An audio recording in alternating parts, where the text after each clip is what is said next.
നമ്മൾ ഇന്ത്യക്കാർ ഇത് കാണണം, മനസ്സിലാക്കണം. രാഹുലിനെ കേൾക്കാതിരിക്കരുത്. പറഞ്ഞു വരുന്നത് അദാനിക്കായി ഗ്രേറ്റ് നിക്കോബാറിൽ മഴക്കാടുകൾ വെട്ടിമാറ്റുന്നതിനെ കുറിച്ചാണ്. രാജ്യത്തെ ഏറ്റവും വലിയ അഴിമതി എന്നാണ് രാഹുൽ ഗാന്ധി ഈ പ്രവൃത്തിയെ വിശേഷിപ്പിച്ചത്. I'm standing in the Nicobar Islands in the middle of what is easily the most beautiful forest that I've ever seen in my life. നമ്മുടെ കൺമുന്നിൽ ഒരു മഹാദുരന്തം അരങ്ങേറുകയാണ്. പക്ഷെ കാണേണ്ടവർ മാത്രമേ ആ കാഴ്ച കാണുകയുള്ളൂ. അല്ലാത്തവർ കണ്ണടച്ചിരുട്ടാക്കും. പക്ഷേ നാളെ നമുക്കും വരാം ഈ വെട്ടിമാറ്റലും പൊളിച്ചു നീക്കലും. അതുകൊണ്ട് കണ്ണു തുറന്നേ മതിയാകൂ. 160 square kilometers of this forest are being chopped up so that one businessman, Mr. Adani, can fulfill his fantasy. പ്രകൃതിയുടെ പച്ചപ്പിനെ കോടാലി കൊണ്ട് വെട്ടിമുറിച്ച് ഒരു ബിസിനസ് സാമ്രാജ്യത്തിനു വേണ്ടി വിൽക്കാൻ സർക്കാർ തയ്യാറെടുക്കുന്ന ദുരവസ്ഥയാണിത്. നമ്മുടെ ജീവിതകാലത്ത് രാജ്യം കാണാൻ പോകുന്ന ഏറ്റവും വലിയ കൊള്ളയാണിതെന്ന് ലോക്സഭാ പ്രതിപക്ഷ നേതാവ് കൂടിയായ രാഹുൽ ഗാന്ധി മുന്നറിയിപ്പ് നൽകുന്നുണ്ട്. One of the biggest scams and largest thefts of Indian property, of ecological property that has ever taken place. ഇത് വികസനമല്ല, വികസനത്തിന്റെ ഭാഷയിൽ പൊതിഞ്ഞ കൊടും കുറ്റകൃത്യമാണ്.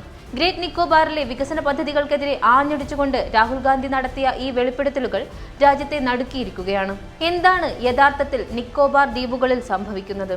ആയിരക്കണക്കിന് ഏക്കർ മഴക്കാടുകളാണ് വെട്ടിനശിപ്പിക്കാൻ പോകുന്നത്.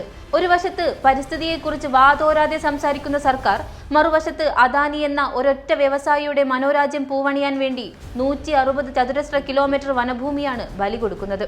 അന്തമാനിലെ ആദിവാസികളോടും കുടിയേറ്റക്കാരോടും വിരമിച്ച പട്ടാളക്കാരോടും സംസാരിച്ച ശേഷം രാഹുൽ ഗാന്ധി പങ്കുവച്ച വീഡിയോയിൽ ആ സത്യം തെളിഞ്ഞു വരുന്നുണ്ട്. അവിടെയുള്ള ഓരോ മരത്തിലും മരണത്തിന്റെ അടയാളങ്ങൾ വീണു കഴിഞ്ഞു. വികസനത്തിന്റെ പേരിൽ അവിടുത്തെ മണ്ണ് കവരുമ്പോൾ അവിടെ കാലങ്ങളായി ജീവിക്കുന്ന മനുഷ്യരുടെ വിലാപം ആരും കേൾക്കുന്നില്ല. അവർക്ക് എന്ത് നഷ്ടപരിഹാരം കിട്ടുമെന്നോ അവർ എങ്ങോട്ട് പോകണമെന്നോ ആർക്കും അറിയില്ല. സ്വന്തം നാട് സംരക്ഷിക്കാൻ കാവൽ നിന്ന വിരമിച്ച സൈനികർ വരെ ഇന്ന് പാർലമെന്റിൽ തങ്ങളുടെ ശബ്ദമുയർത്താൻ രാഹുൽ ഗാന്ധിയെ ചുമതലപ്പെടുത്തിയിരിക്കുകയാണ്.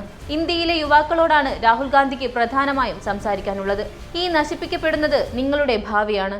മരങ്ങൾ വെട്ടിമാറ്റുന്നത് നമ്മുടെ ശ്വാസമാണ്. അഴിമതിയും പ്രകൃതി ചൂഷണവും ഒരുപോലെ ഒത്തുചേരുന്ന ഈ കൊള്ളയുടെ മൊത്തക്കച്ചവടത്തിനെതിരെ രാജ്യം കണ്ണു തുറന്നേ മതിയാകൂ. ഇന്ത്യക്കാർ ഒരുമിച്ച് നിന്നാൽ മാത്രമേ ഈ കൊടും ക്രൂരത തടയാനാകൂ.